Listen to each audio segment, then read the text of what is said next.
কৌশলী করুক আর যাই করুক কিছুই করতে পারবে না। মানুষ বিরক্ত হয়ে গেছে বিজেপির ওপরে, যেভাবে মানুষের ওপর অত্যাচার হচ্ছে না সাধারণ মানুষের ওপরে, মানুষ বিরক্ত বিজেপির লোকে। এদেরকে দেখুন না মানুষ কি করে, বাইরে যাক না মানুষ কি করে দেখুন এদের।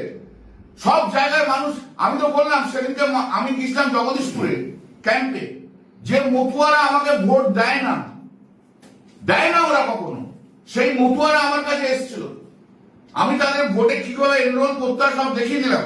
আর আমি বললাম যে এসব আপনারা চিন্তা ভাবনা করবেন না, কিছু চিন্তা বলে 1000 টাকা দিয়ে সিটিজেনশিপ দেবে ওই শান্তনু ঠাকুর। এটা central minister is doing unauthorised work, corrupt.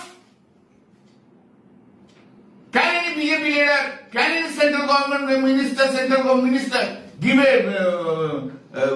certificate of citizenship and he is charging 1000 rupees? He should be arrested immediately by the Chief Election Commissioner.